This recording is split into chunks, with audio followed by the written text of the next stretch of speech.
Hari ini HKBP Jatinegara genap 65 tahun. Tanggal 13 November. Kepada saudara-saudara yang dikasihi Tuhan, Jemaat HKBP Jatinegara, mari kita bersyukur kepada Tuhan. Mari kita bersuka cita, merayakan berkat Tuhan 65 tahun dihadirkan Gereja HKBP Jatinegara sebagai tempat kita bersekutu, tempat kita memuji Tuhan, tempat kita membangun persekutuan di dalam Kristus untuk saling mengasihi, saling mengampuni, dan saling melayani. Kiranya HKBP Jatinegara semakin berjaya melalui kita umat yang ada di HKBP Jatinegara. Kepada kita semua, amang inang, anak muda, remaja, dan sekolah minggu, mari kita bersyukur, mari kita bersuka cita, rayakan ulang tahun HKBP Jatinegara dengan saling bergandengan tangan, saling mengampuni, saling memaafkan, dan saling menolong. Tuhan memberkati kita semua. Selamat ulang tahun HKBP Jatinegara, panjang umur, penuh sukacita, dan bahagia selalu. Happy birthday HKBP Jatinegara. Shalom. Tuhan memberkati kita. Amin.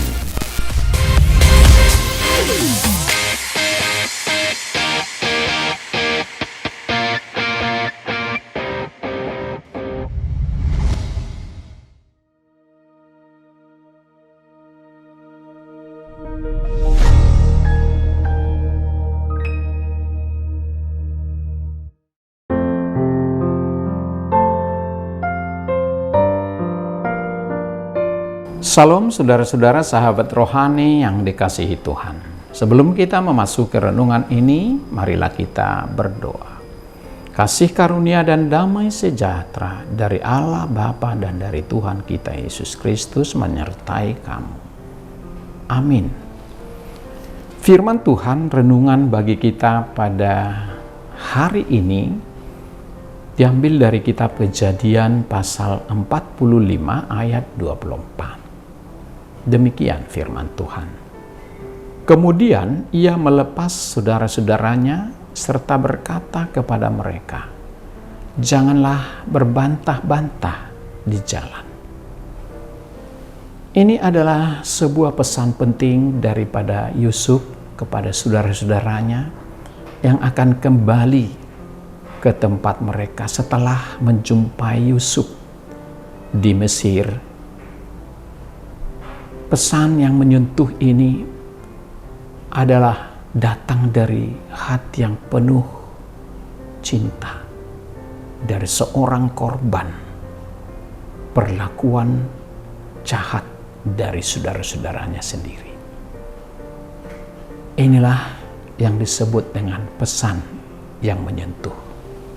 Sahabat rohani yang dikasihi Tuhan Yesus Kristus, Kejadian pasal 45 ini berisi serangkaian wahyu dari Tuhan.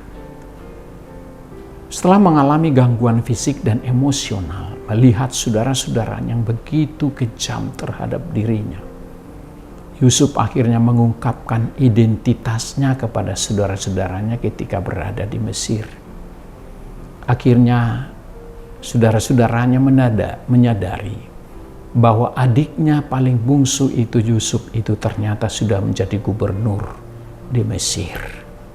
Saudara mereka yang mereka jual sebagai budak 2 dekade sebelumnya, sekarang telah menjadi pejabat penting di Mesir.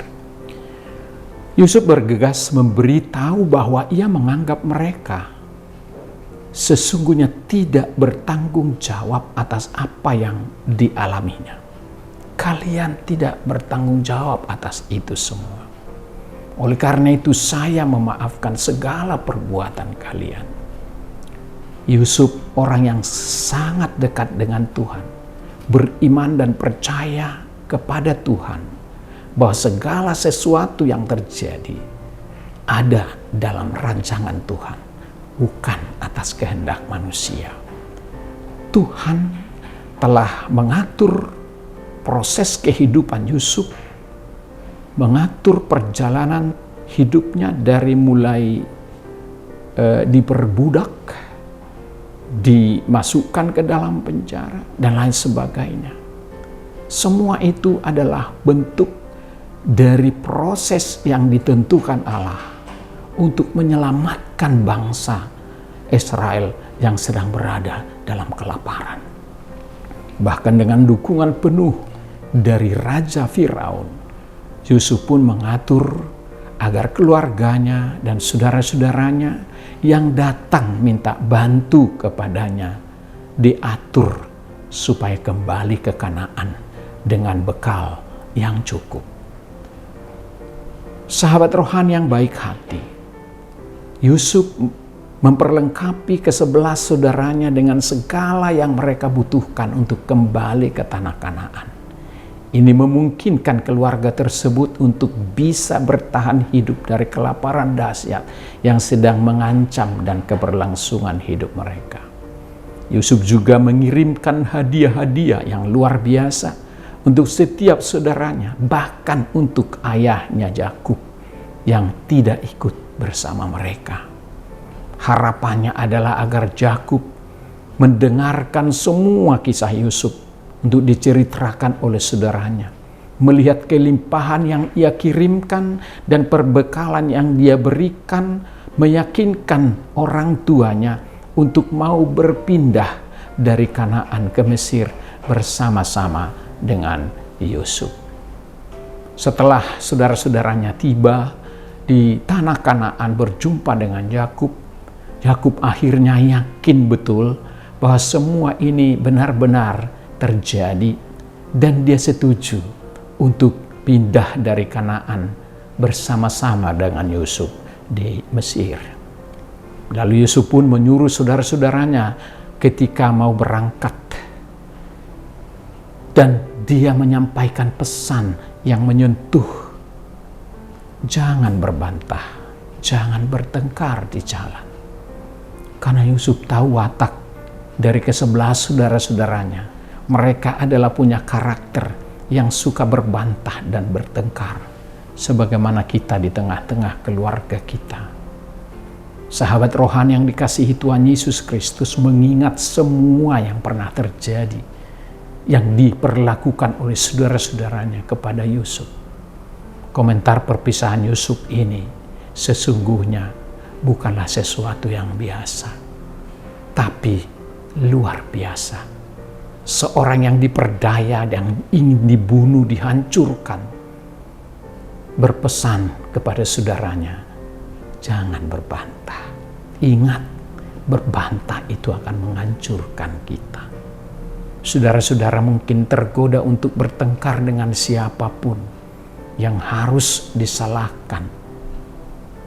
Mungkin di masa lalu, Yusuf mendorong mereka untuk percaya diri dan tidak khawatir akan diperlakukan buruk oleh dirinya sebagai bentuk balas dendam. Bahkan mereka menyembah-nyembah Yusuf karena mereka tahu apa yang mereka perbuat. Tapi Yusuf tidak menerima semua itu adalah karena tanggung jawab perbuatan mereka. Itu adalah rancangan Tuhan untuk menata kehidupan umatnya di tanah Kanaan melalui Yusuf yang dengan proses kehidupan penuh dengan tantangan dan hambatan. Tapi akhirnya Yusuf lahir menjadi pemenang karena imannya kepada Tuhan. Sahabat rohani yang baik hati, ada kalanya seorang merasa di titik terendah dalam hidupnya. Mungkin Anda atau saya. Apakah itu? Melupakan apa yang dilakukan saudara-saudaranya. Berbekas di dalam hidupnya. Saudara sendiri ingin menghancurkannya, melenyapkannya dari dunia ini. Begitu dia mengalami semua itu, bahkan dia dibawa sebagai budak ke Mesir, diperlakukan tidak adil. Akibat dari perbuatan saudara-saudaranya, tidak mudah baginya untuk mengampuni mereka. Tetapi kasih dan pertolongan Allah yang ia alami telah mendorongnya untuk mampu mengampuni mereka, menghapus semua derita itu.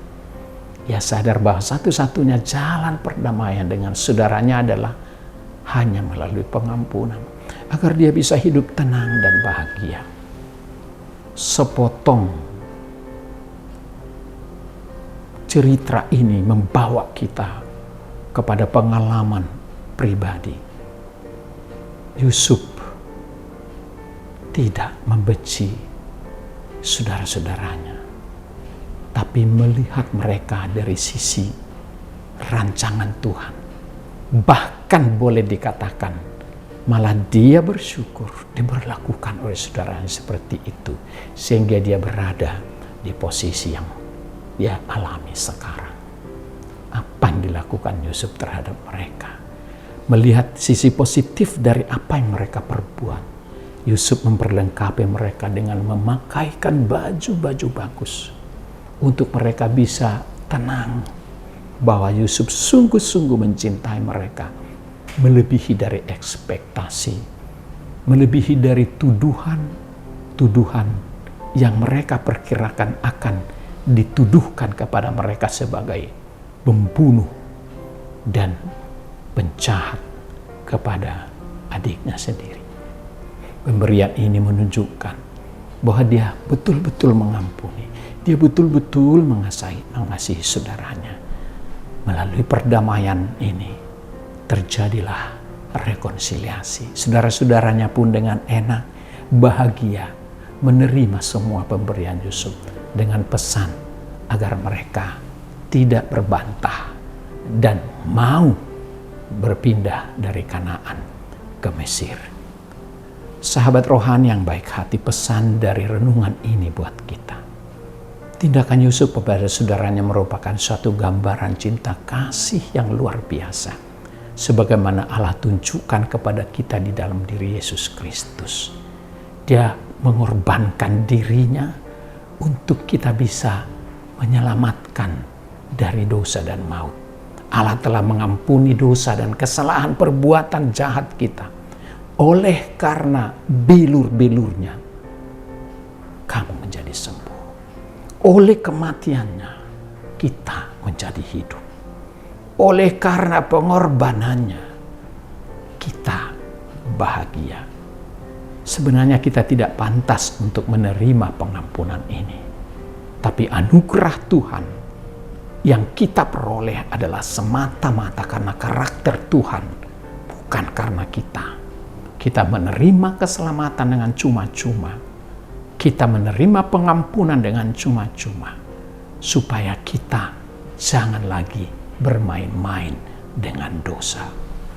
Marilah kita meneladani sikap Yusuf terhadap saudara-saudara kita, terhadap orang lain yang mungkin membuat hati kita terluka, membuat hati kita sakit dan berbekas oleh karena sikap dan perbuatannya yang tidak disadari telah melukai hati kita. Atau mungkin karena mereka cemburu dengan lain hal seperti Yusuf dengan saudara-saudaranya, maka diperlakukan kita tidak baik. Tapi Yusuf tidak melihat itu sebagai sesuatu yang perlu dibalaskan kepada mereka. Dia hanya melihat bahwa jalan Tuhan bisa saja melalui jalan penderitaan supaya dia tampil menjadi seorang yang pemenang. Dan inilah yang terjadi. Jangan kita mau kalah oleh kejahatan, tapi kalahkanlah kejahatan dengan kebaikan. Itulah jiwa yang benar-benar hidup di dalam iman kepada Tuhan. Karena itu saudara-saudaraku yang dikasihi Tuhan, jadilah pemaaf kepada orang lain, jadilah pengampun kepada orang lain. Ingat, semua kebaikan Tuhan adalah merupakan berkat, bukan atas perbuatan orang lain. Tuhan juga adalah Maha Pengampun dan Penyayang, panjang sabar dan melimpah kasih setia. Itulah yang menjadi alasan dan dasar bagi kita untuk mampu mengampuni dan memaafkan perbuatan orang lain. Berbuatlah yang baik kepada siapapun sepanjang hidupmu. Tuhan memberkati kita. Amin. Mari kita berdoa. Terima kasih Tuhan atas hari ini. Kau telah memberikan kami kehidupan baru. Kau telah memberi kami kesehatan dan juga hari yang cerah.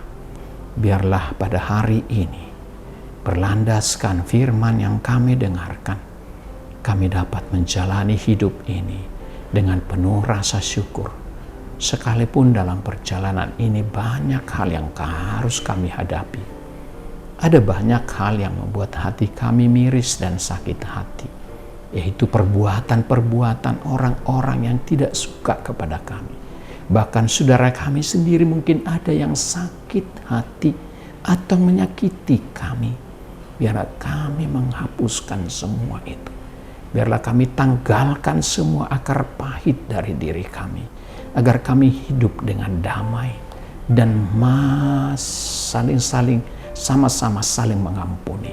Jangan saling membenci, jangan saling membalas kejahatan dengan kejahatan, tapi berbalas perbuatan baik atas kesalahan dan kekurangan orang lain. Supaya kami senantiasa boleh di dalam damai sejahtera menikmati berkat-berkat Tuhan.